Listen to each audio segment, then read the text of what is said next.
It is 3 a.m. in the Fluent household, and I just spent the last 3 hours getting really important work stuff done. Long-term, critical stuff that was due today, and I got it done, and I feel really good about that. I wish I would find time and energy and motivation to do the important things every day, because there's like 4 or 5 projects that I really want to do that I really am excited about and passionate about, but I get drugged down and bogged down by stupid video games and catching up with content, things like that.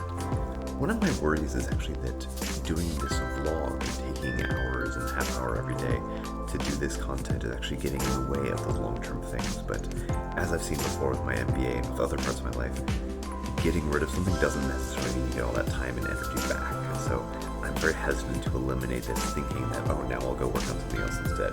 Because more often than not, time that you steal back from an activity you're doing just ends up getting lost. And so I need to find a way to really, really focus over the next few months, because we're at a critical time right now. There is a significant catastrophe in our parking lot today. There are a whole bunch of idiots today. We normally just line up in rows of like car, aisle. But today, this whole row of people behind me have decided to go car aisle. And so all the people in the middle, like me, can't get out. This really sucks. Hey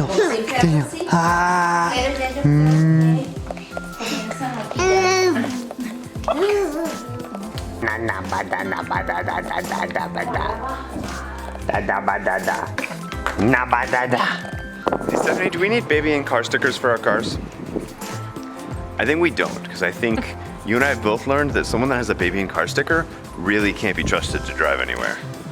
I feel like I don't want to be judged for my bad driving. Yeah, exactly. So actually, at our parking lot today, when I got back from work, it was the worst situation I've ever seen. There were 3 rows of cars parked together, so everyone in the middle row was double parked.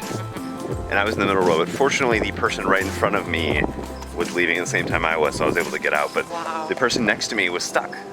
Like, what do you do when you're just like parked in by somebody? Stephanie was all like, I'm gonna give Daniel a brand new milestone, he's gonna eat a grape today. And then she's like, oh wait, I used to give him grapes all the time. Grapes are not new at all. But maybe he lets. But he hasn't had a grape since he's had teeth, maybe. Yeah. Here, eat a grape with teeth, buddy. Go. To only.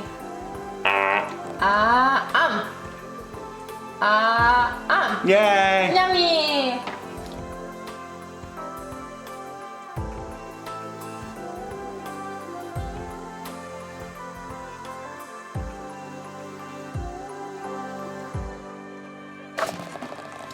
So one of the big projects I'm working on at work is trying to help everyone get from the current version of Throne of Angular over to the latest version of 9.0 and Ivy, which are kind of some big changes to Angular applications, but the team wants to make it as easy as possible. And so what I do over and over with all sorts of different applications, all sorts of different versions, is go back, take an old application, update it to Ivy, see what breaks. And I'm doing this not only myself with all the apps I touch, but also with a bunch of our partners. And I just spent the last like 2 hours debugging a really dumb issue where one of the schematics that we have written actually goes back and changes a TypeScript file that makes lazily loaded modules not build. And there's no error, there's no symptom other than stuff just kind of breaks.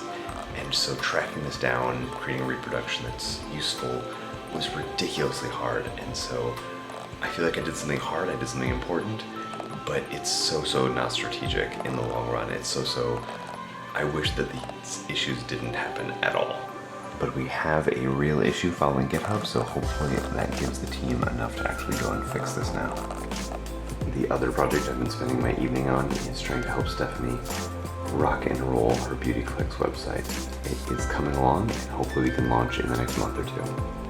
The last little hobby passion project that I've been doing is I've been chasing down all of my old phones, everything from my Nexus 6P to my Pixel 1 to my Pixel 2, and updating them to the latest version. So all of the Pixel phones are now on Android 10, and my Nexus 6P has all of the right security updates.